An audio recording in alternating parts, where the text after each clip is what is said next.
আসসালামু আলাইকুম। আপনারা সবাই কেমন আছেন? আশা করি আপনারা সবাই ভালো আছেন।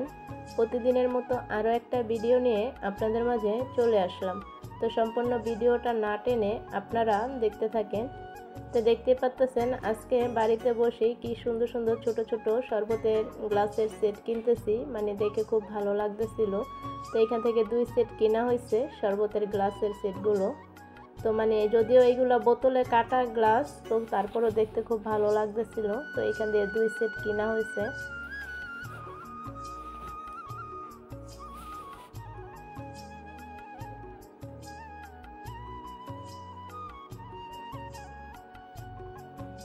তো এইখান দিয়ে যখন নাকি 2 সেট কিনা হয়েছিল, এই লোকটা আরও মানে ভাবিরে বলতেছিলাম আরও 2 সেট কেনার জন্য। তো বলতেছিলাম যে না, যা কিনছি আলহামদুলিল্লাহ, আর কিনা লাগবো না। তো লোকটা অনেক মানে চেষ্টা করতেছিল আরও 2 সেট নেওয়ার জন্য, যে একদম কম দামে দিতেছি, আপনারা নেন। তো নিলেই তো হবে না, আসলে শোকেসে রাখারও জায়গাটা নাই। তারপরও দেখে সুন্দর লাগছে দেখে 2 সেট কিনা হয়েছে। তো 2 সেট একদম কম দামে, এত সস্তাতে মানে বাড়িতে বসে কিনতে পারবো কল্পনাও করতে পারি নাই, যে মানে একদম পানির দামেই কেনা হয়েছে। তো লোকটা বলতেছে আপনারা আরও 2 সেট কিনে এখান থেকে রেখে দেন, তাহলে আমার আর মানে ঘোরা লাগবো না। তো যাই হোক, এটা ওনার ব্যাপার, উনি ঘুরবে না চলে যাব, একমাত্র ওনার ব্যক্তিগত ব্যাপারই। তো আমাদের 2 সেট কেনার দরকার ছিল, তো 2 সেটই কিনলাম। তো আপনারা আমার টাকা দেখে বুঝতে পারতেছেন যে কত টাকার ভিতরে কিনতে পারলাম। আর যেহেতু নতুন করে শরবতের গ্লাসের সেট কেনা হয়েছে, তো এইগুলো আজকে উদ্ভাবন করব কি দিয়ে সেটাই ভাবতে ভাবতে, তো এখান দিয়ে ভাবি আর আমি বলতেছিলাম আজকে মহাব্বতের শরবত খাবো। তো যেহেতু দুধটা ভালো মতো জাল করে নিয়ে আগে থাকতে ফ্রিজে রেখে ঠান্ডা করে রাখা হয়েছিল, তো এখন যেহেতু ইফতারের টাইম, তো এখন বসে মহাব্বতের শরবত বানানো হইতেছে। তো আজকে মহাব্বতের শরবতটা খেয়ে মাশাআল্লাহ আলহামদুলিল্লাহ এত মজা পাইছি, মজা পেয়ে মানে 2 গ্লাস খাওয়ার পরেই আমার তো আর গলা দিয়ে সাউন্ড বের হইতেছে না, কারণ গলাটা একদম ব্যথাতে সাথে সাথে ব্যথা করছে। কারণ যেহেতু এখন হালকা গরম হালকা ঠান্ডা, মানে রাত্রে শীত করে দিনে হলে গরম লাগে। তো তার সাথে আবার সারাদিন রোজা রেখে এতটাই ঠান্ডা খাওয়াটা আসলে ঠিক হয় নাই। তো যাই হোক, আল্লাহ যা করে ভালোর জন্যই করে, কিছু করার নেই, রিজিকে যা আছে তাই হইব। তো মহাব্বতের শরবতটা আসলে বানাতে তেমন কোনো উপকরণই লাগে না, মাত্র 3-4টা উপকরণে ঘরে বসে মহাব্বতের শরবত একদম মানে পুরা পরিবার মিলে আজকে আমরা খেলাম। তো বাইরে যেহেতু অনেক দাম এই শরবতটার, তো আপনারা অবশ্যই ঘরে বসে খেয়ে দেখবেন, খেয়ে আসলে আপনারা অনেক ভালো লাগবে, আপনারা মানে যদি ঘরে বসে বানিয়ে খান।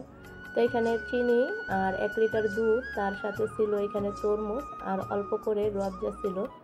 তো রুয়াবজার সাথে মানে দুধের ফ্লেভার, মানে দুধের সাথে রুয়াবজার ফ্লেভারটা মিলে এতটাই মানে টেস্টি হয়েছে, মানে খুব ভালো লাগবে খাওয়ার জন্য। অবশ্যই আপনারা ঘরে বসে ট্রাই করে দেখবেন, আসলে না খেলে বুঝবেন না যে কতটা স্বাদ লাগে খেলে। আর এখান দিয়ে দেখতে পাচ্ছেন ছোট ছোট করে কিউব করে রাখা বরফগুলো এখানে দেওয়া হইতেছে। তা আসলে এই বরফটাই অনেক ক্ষতিকর করছে আমার, মানে আমার সমস্যা হয়ে গেছে, যেহেতু প্রচুর ঠান্ডা ছিল। তো আমি খাইছিলাম, খুব ভালো লাগছিলো দেখে। তো খাওয়ার পর এখন আর আমি গলা ব্যথা আর কি কথা কইতে পারতেছি না।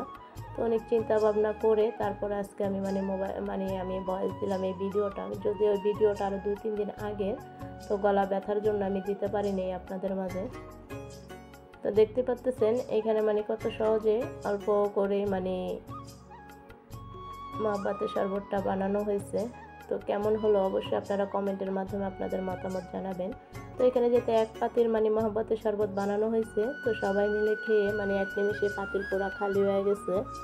তো আমি ভাবতেছিলাম খাওয়ার আগেও যে এটা আসলে জানি কীরকম হয়, শুধু ইউটিউবে আমি সবসময় দেখে গেছিলাম। তো এটা ঘরে বানিয়ে খাওয়ার পর মানে এতটাই ভালো লাগছে, তো আমি 2 গ্লাস খাইছি, খাওয়ার পরে তো মানে একদম অবস্থা খারাপ। তো দেখতে পাচ্ছেন এখান দিয়ে আবার ভাবি গ্লাসে গ্লাসে বেড়ে দিতেছে, আর ফাতেমা এখানে খায়া বলতেছে যে মাশাআল্লাহ এতটা মজা হয়েছে কি বলবো আর। তো কেমন হলো আমি আবারও বলতেছি, আপনারা কমেন্টের মাধ্যমে আপনাদের মতামত জানাবেন। জানা অজানা যদি কোনো ভুল হয় অবশ্যই আপনারা ক্ষমার দৃষ্টিতে দেখবেন। আর আপনারা যে যেখান থেকে আমার এই ভিডিওটা দেখবেন অবশ্যই আপনাদের মতামত কমেন্টের মাধ্যমে জানাবেন, আমি চেষ্টা করব সাথে সাথে কমেন্টের উত্তর দিয়ে দেওয়ার জন্য। আর ছোট্ট করে আরও একটা কথা বলতে চাই, দয়া করে আপনারা কেউ ভিডিও কেটে কেটে দেখবেন না, টেনে টেনে দেখবেন না, পুরো সম্পূর্ণ ভিডিও দেখে অবশ্যই আপনারা লাইক কমেন্ট করে তারপরে যাবেন। আপনারা ভিডিও দেখেন অবশ্য, মানে আপনারা ভিডিও অবশ্যই দেখেন কিন্তু কমেন্টও করেন না, আপনারা লাইকও দেন না। দয়া করে এই মন মানসিকতা বন্ধ রেখে আপনারা ভিডিও দেখবেন, কষ্ট করে একটা করে লাইক, একটা করে কমেন্ট করে দেবেন, কারণ আপনাদের কমেন্টের মাধ্যমে আর একটা লাইকের মাধ্যমে আরও উৎসাহ জাগে ভিডিও বানানোর জন্য। তো প্রতিদিনের মতো তো দেখতেই পাচ্ছেন, যেহেতু আজকে মহব্বতের শরবত খেয়ে ইফতার করলাম, তো এখন আবার ইফতার খাওয়া হইতেছে। আর এক পাতির মহব্বত শরবত সাথে সাথেই শেষ। তো কেমন হলো আমি আবারও বলতেছি, আপনাদের মতামত কমেন্টের মাধ্যমে আপনারা জানাবেন। তো আপনারা সবাই ভালো থাকবেন, সুস্থ থাকবেন। আল্লাহ হাফেজ।